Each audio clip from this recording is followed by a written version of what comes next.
News18 digital ಕಂಟೆಂಟ್ಗೆ ಸ್ವಾಗತ. ನಾನು ನಿಮ್ಮ ವಿಶ್ವನಾಥ್ ಫೂಗಾರ್. ರಿಮ್ಸ್ ಆಸ್ಪತ್ರೆಯಲ್ಲಿ ಹೆರಿಗೆ, ತಾಯಿ ಮಕ್ಕಳ ಆಸ್ಪತ್ರೆಯಲ್ಲಿ ಧರ್ಮಪತ್ನಿ ಮಗುವಿನ ಆರೈಕೆ. ಇಡೀ ದೇಶಕ್ಕೆ ಮಾದರಿಯಾದ ರಾಯಚೂರು ಜಿಲ್ಲಾ ಪಂಚಾಯತ್ ಮುಖ್ಯ ಕಾರ್ಯನಿರ್ವಾಹಕ ಅಧಿಕಾರಿ ಈಶ್ವರ್ ಕುಮಾರ್ ಕಾಂದು. ಎಸ್ ವೀಕ್ಷಕರೇ, ರಾಯಚೂರು ಜಿಲ್ಲೆಯ ಜಿಲ್ಲಾ ಪಂಚಾಯಿತಿಯಲ್ಲಿ ಮುಖ್ಯ ಕಾರ್ಯನಿರ್ವಾಹಕ ಅಧಿಕಾರಿಯಾಗಿ ಸೇವೆ ಸಲ್ಲಿಸುತ್ತಿರುವಂತಹ 2018ರ ಬ್ಯಾಚ್ನ IAS ಅಧಿಕಾರಿ ಈಶ್ವರ್ ಕುಮಾರ್ ಕಾಂದು ಅವರು ಇದೀಗ ದೇಶಕ್ಕೆ ಮಾದರಿಯಾಗಿದ್ದಾರೆ. ಕಾರಣ ಏನಪ್ಪಾ ಅಂತ ಹೇಳಿದ್ರೆ, ಇವತ್ತು ರಾಜ್ಯದಲ್ಲಿ ಮತ್ತು ದೇಶದಲ್ಲಿ ಕಾರ್ಯನಿರ್ವಹಿಸುತ್ತಿರತಕ್ಕಂತಹ ಸರ್ಕಾರಿ ಆಸ್ಪತ್ರೆಗಳು ಅಂತ ಹೇಳಿದ್ರೆ ಅವು ಕೇವಲ ಬಡವರಿಗೆ ಮತ್ತು ದುರ್ಬಲರಿಗೆ ಎನ್ನುವಂತಹ ಮಾತು ಜನಜನಿತವಾಗಿದೆ. ಆದ್ರೆ ಇದನ್ನ ಅಲ್ಲಗಳೆಯೋದಕ್ಕೋಸ್ಕರ 2018ರ ಬ್ಯಾಚ್ನ IAS ಅಧಿಕಾರಿಯಾಗಿರ್ತಕ್ಕಂತಹ ಸ್ವತಃ ರಾಯಚೂರು ಜಿಲ್ಲೆಯ ಈಗಿನ ಜಿಲ್ಲಾ ಪಂಚಾಯಿತಿ ಮುಖ್ಯ ಕಾರ್ಯನಿರ್ವಾಹಕ ಅಧಿಕಾರಿಗಳಾಗಿ ಸೇವೆ ಸಲ್ಲಿಸುತ್ತಿರತಕ್ಕಂತಹ ಶ್ರೀಯುತ ಈಶ್ವರ್ ಕುಮಾರ್ ಕಾಂದು ಅವರು ತಮ್ಮ ಧರ್ಮಪತ್ನಿಯ ಹೆರಿಗೆಯನ್ನ ರಾಯಚೂರಿನ ನಗರದಲ್ಲಿರುವಂತಹ ಪ್ರತಿಷ್ಠಿತ ಸರ್ಕಾರಿ ರಿಮ್ಸ್ ಆಸ್ಪತ್ರೆಯಲ್ಲಿ ಧರ್ಮಪತ್ನಿಯ ಹೆರಿಗೆಯನ್ನ ಮಾಡಿಸಿದ್ದಾರೆ. ಮತ್ತು ಆರೋಗ್ಯವಾಗಿ ಸುರಕ್ಷಿತವಾಗಿರ್ತಕ್ಕಂತಹ ಧರ್ಮಪತ್ನಿ ಮತ್ತು ಜೊತೆಗೆ ಮಗುವನ ಆರೈಕೆಯನ್ನ ಇವತ್ತು ದಿನನಿತ್ಯ ಸಾವಿರಾರು ಸಂಖ್ಯೆಯಲ್ಲಿ ಭೇಟಿ ನೀಡತಕ್ಕಂತಹ ತಾಯಿ ಮಕ್ಕಳ ಆಸ್ಪತ್ರೆಯಲ್ಲಿ ತಾಯಿ ಮತ್ತು ಮಗುವಿನ ಆರೈಕೆಯನ್ನ ಮಾಡಿಸ್ತಾ ಇದ್ದಾರೆ. ನಿಜಕ್ಕೂ ಕೂಡ ಇದೊಂದು ಮಾದರಿ ಕಾರ್ಯ ಅಂತ ಹೇಳಿದ್ರೆ ಬಹುಶಃ ತಪ್ಪಾಗ್ಲಿಕ್ಕಿಲ್ಲ.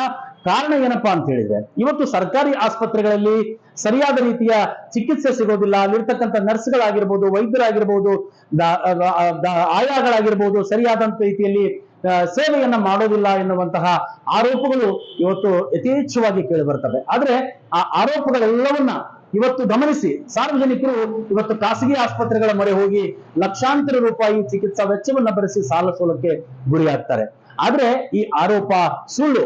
ಅಲ್ಲಿರ್ತಕ್ಕಂತಹ ವೈದ್ಯರಾಗಿರ್ಬೋದು, ಅಲ್ಲಿರ್ತಕ್ಕಂಥ ಇಕ್ವಿಪ್ಮೆಂಟ್ಸ್ ಜೊತೆಗೆ ಕೆಲಸ ಮಾಡತಕ್ಕಂತಹ ನರ್ಸ್ಗಳು, ಆಯಾಗಳೆಲ್ಲರೂ ಕೂಡ ಉತ್ತಮವಾದಂತಹ ಸೇವೆಯನ್ನ ಮಾಡ್ತಾರೆ ಎನ್ನುವಂಥದ್ದನ್ನ ಸಾರ್ವಜನಿಕರಿಗೆ ತೋರಿಸೋದಕ್ಕೋಸ್ಕರವಾಗಿ ಈ ಅಧಿಕಾರಿ ಸ್ವತಃ ತಮ್ಮ ಧರ್ಮಪತ್ನಿಯನ್ನ ಇವತ್ತು ಸರ್ಕಾರಿ ಆಸ್ಪತ್ರೆಗೆ ಸೇರಿಸಿ ಹೆರಿಗೆಯನ್ನ ಮಾಡಿಸಿದ್ದಾರೆ.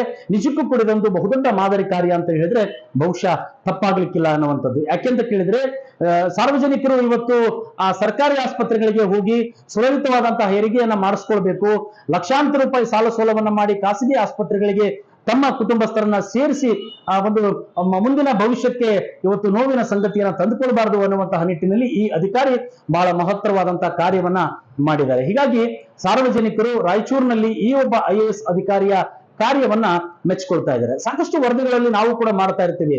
ಸಾರ್ವಜನಿಕ ಆಸ್ಪತ್ರೆಗಳಲ್ಲಾಗಿರ್ಬೋದು, ಸಾರ್ವಜನಿಕ ಸರ್ಕಾರಿ ಶಾಲೆಗಳಲ್ಲಾಗಿರ್ಬೋದು, ಅವರ ಮಕ್ಕಳನ್ನ ಅಧಿಕಾರಿಗಳು ತಮ್ಮ ಮಕ್ಕಳನ್ನ ಸೇರಿಸ್ತಾರ, ತಮ್ಮ ಮಕ್ಕಳಿಗೆ ತಮ್ಮ ಕುಟುಂಬಸ್ಥರಿಗೆ ಚಿಕಿತ್ಸೆ ಕೊಡಿಸ್ತಾರ ಅನ್ನುವಂತಹ ಪ್ರಶ್ನೆಗಳನ್ನ ಸಾಕಷ್ಟು ಬಾರಿ ನಾವು ಕೂಡ ಅನೇಕ ವರದಿಗಳಲ್ಲಿ ಮಾಡಿರ್ತೀವಿ. ಆದ್ರೆ ಈ ಅಧಿಕಾರಿಯ ಕಾರ್ಯ ನಿಜಕ್ಕೂ ಕೂಡ ಮೆಚ್ಚುವಂಥದ್ದು. ಯಾಕೆಂತ ಕೇಳಿದ್ರೆ, ಕುಟುಂಬಸ್ಥರನ್ನೇ ಸ್ವತಃ ಆಸ್ಪತ್ರೆಗೆ ಸೇರಿಸಿ ಹೆರಿಗೆಯನ್ನ ಮಾಡಿಸೋದಲ್ಲದೆ ಅಲ್ಲಿರ್ತಕ್ಕಂಥ ಸೌಲಭ್ಯದ ಬಗ್ಗೆ ಜನರಿಗೆ ಮನವರಿಕೆ ಮಾಡಿಕೊಡ್ತಕ್ಕಂಥ ಧೈರ್ಯ ಇದೆಯಲ್ಲ, ಈ ಧೈರ್ಯ ಎಂದಿಗೂ ಕೂಡ ಬರೋದಿಲ್ಲ. ಯಾಕಂತ ಕೇಳಿದ್ರೆ, ಅಲ್ಪ ಸ್ವಲ್ಪ ಹಣ ಇದ್ರೆ ಸಾಕು, ನಾವು ಸರ್ಕಾರಿ ಆಸ್ಪತ್ರೆಯಲ್ಲಿ ಅಲ್ಲಿರ್ತಕ್ಕಂಥ ವ್ಯವಸ್ಥೆಯನ್ನ ನೋಡಿ ನಾವು ಹೇಸಿಗೆಯನ್ನ ಪಟ್ಕೊಂಡು ಇವತ್ತು ಖಾಸಗಿ ಆಸ್ಪತ್ರೆಗಳಿಗೆ ಸಾಲ ಸೋಲ ಮಾಡಿ ಆದ್ರೂ ಚಿಂತೆ ಇಲ್ಲ ಅಂತ ಹೇಳ್ಬಿಟ್ಟು ನಾವು ನಮ್ಮ ಕುಟುಂಬಸ್ಥರನ್ನ ಸೇರಿಸಿ ಹೆರಿಗೆಯನ್ನ ಮಾಡಿಸ್ತೇವೆ. ಆದ್ರೆ ಅದು ತಪ್ಪು. ಸಾರ್ವಜನಿಕ ಆಸ್ಪತ್ರೆಯಲ್ಲಿ ರಾಜ್ಯ ಹಾಗೂ ಕೇಂದ್ರ ಸರ್ಕಾರಗಳು ಇವತ್ತು ಸಾವಿರಾರು ಕೋಟಿ ರೂಪಾಯಿಗಳನ್ನ ವೆಚ್ಚ ಮಾಡಿ ನುರಿತಂತಹ ವೈದ್ಯರನ್ನ ಇಟ್ಟು ಅನೇಕ ಸೌಲಭ್ಯ ಭರಿತ ತಂತ್ರಜ್ಞಾನ ಉಳ್ಳಂತಹ ಉಪಕರಣಗಳನ್ನ, ಸಲಕರಣೆಗಳನ್ನ ಇಟ್ಟು ಸಿಬ್ಬಂದಿಗಳನ್ನ ನೇಮಕ ಮಾಡಿಕೊಂಡು ಉತ್ತಮವಾದಂತಹ ಹೆರಿಗೆ ಸೌಲಭ್ಯಗಳನ್ನ ಮಾಡಿಸುವುದರ ಜೊತೆಗೆ ಅವರ ಆರೈಕೆಯನ್ನು ಕೂಡ ಮಾಡ್ತಾರೆ ಎನ್ನುವಂತಹ ಒಂದು ವಿಚಾರವನ್ನ ಸ್ವತಃ ತಮ್ಮ ಕುಟುಂಬಸ್ಥರ ಮೂಲಕ ತೋರಿಸಿಕೊಟ್ಟಂತಹ IAS ಅಧಿಕಾರಿ ಈಶ್ವರ್ ಕುಮಾರ್ ಕಾಂದೂರ್ ಅವರ ಈ ಒಂದು ಕಾರ್ಯ ನಿಜಕ್ಕೂ ಕೂಡ ಸಾರ್ವಜನಿಕ ವಲಯದಲ್ಲಿ ಸಾಕಷ್ಟು ಮೆಚ್ಚುಗೆ ವ್ಯಕ್ತವಾಗ್ತಾ ಇದೆ. ಈ ತರದ ಅಧಿಕಾರಿಗಳು ಕೂಡ ಹೆಚ್ಚಿನ ಸಂಖ್ಯೆಯಲ್ಲಿ, ಅದರಲ್ಲೂ ಕೂಡ ಹೈದರಾಬಾದ್ ಕರ್ನಾಟಕ ಪ್ರದೇಶದಲ್ಲಿ ಇವತ್ತು ಸರ್ಕಾರಿ ಆಸ್ಪತ್ರೆಗಳು ಅಂತ ಹೇಳಿದ್ರೆ ಮೂಗು ಮುರಿತಕ್ಕಂತಹ ಹೊತ್ತಿನಲ್ಲಿ ಈ ಅಧಿಕಾರಿ ತೋರಿರ್ತಕ್ಕಂಥ ಧೈರ್ಯ, ಮಾಡಿರ್ತಕ್ಕಂಥ ಕಾರ್ಯ ನಿಜಕ್ಕೂ ಕೂಡ ಶ್ಲಾಘನೀಯ.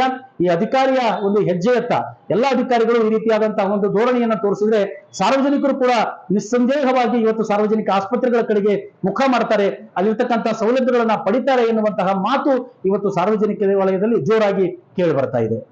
ನಿರ್ಭೀತ, ನಿಷ್ಪಕ್ಷಪಾತ, ವಿಶ್ವಾಸಾರ್ಹ ಸುದ್ದಿಗಳಿಗೆ ಮತ್ತೊಂದು ಹೆಸರಾಗಿರುವಂತ ನ್ಯೂಸ್18 ಕನ್ನಡ ಈಗ ಆಪ್ನಲ್ಲೂ ಲಭ್ಯವಿದೆ.